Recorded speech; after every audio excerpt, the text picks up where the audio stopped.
Pregação expositiva pode ser resumida em 3 verbos. Primeiro, ler o texto. Ler. Você já viu um pregador subir ao púlpito e ele atropela o texto que vai pregar? Ele lê o texto atabalhoadamente. Quando você vê tal coisa, o que é que você pensa? Ele não se preparou. Ele não conhece nem o texto. Ele não gastou tempo. Talvez ele está dizendo o seguinte: o que importa aqui não é o texto que eu estou lendo, é o que eu vou falar depois. Deixa eu dizer uma coisa para você. A parte mais importante de um sermão é o texto. Porque só vai ser sermão se ele expor o texto que ele leu. Então é uma recomendação: leia o texto 1 vez, 5 vezes, 10 vezes, 20 vezes. Leia. Deixe que esse texto entre em você. Se possível, decore o texto. Leia com entusiasmo, leia com vibração, porque quando a pessoa vê você ler o texto e diz: esse homem tem alguma coisa para nos dizer. Segunda coisa, segundo verbo, explicar o texto.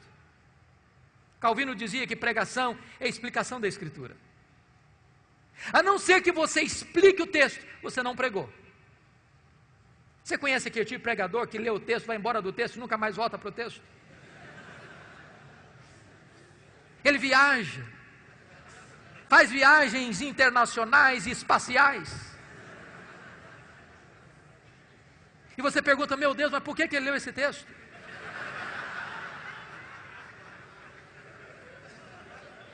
Você conhece aquele tipo de pregador que diz assim: eu já tenho o sermão, só preciso encontrar um texto agora? O sermão emana do texto. O sermão é a explicação do texto. E por isso nós temos uma palavra técnica que os pastores conhecem, que é exegese. Exegese vem de um prefixo ex, que significa tirar do texto o que está no texto. Cave o texto, descubra o texto, veja o que está lá. E às vezes nós não encontramos essas pepitas de ouro na superfície, é preciso cavar. Esse é o papel do pregador: ir para o texto, perguntar ao texto, mergulhar no texto, descobrir as riquezas do texto, trazer isso à tona. Sabe, irmãos, quando uma igreja se acostuma com pregação expositiva, ela não quer mastigar palha mais. Depois que ela descobre a riqueza da Escritura, ela não tolera mais escutar sermão que não seja focado na Escritura, que exponha a Escritura. O contrário de exegese é exegese. Exegese tem o prefixo eis, significa colocar lá, o que não está lá. Tem muito pregador que vai para o púlpito com as suas ideias, e ele tenta impor ao texto o que ele pensa, o que ele acha. Ele já tem uma ideia preconcebida, mas isso não é pregação. Pregação é quando você vai para a Escritura e deixa que a Escritura fale, você é apenas o canal, você é apenas um instrumento.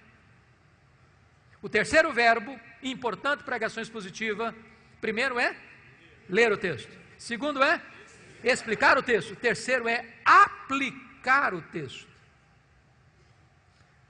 Dr. John Stott escreveu um livro importantíssimo, que penso ainda não está em português, Entre Dois Mundos, e ele disse que pregação é a união desses dois mundos, o texto antigo com o ouvinte contemporâneo. Se você não conectar o texto ao ouvinte, você não pregou. Pregação não é um discurso diante do auditório. Pregação é uma palavra ao auditório. A pessoa precisa entender: é com você que eu estou falando. É como aquele pregador que foi pregar em João 10 e falou sobre a ovelha, falou sobre o pastor, falou sobre os lobos, falou sobre os campos, falou sobre os prados, falou sobre as águas, falou sobre a grama verde, falou sobre a lã da ovelha, falou e terminou o seu sermão depois de 1 hora, há 2000 anos, lá nas pastagens da Palestina. E o auditório perguntou: e daí? E daí? Isso tem a ver comigo? Pregação precisa ter aplicação.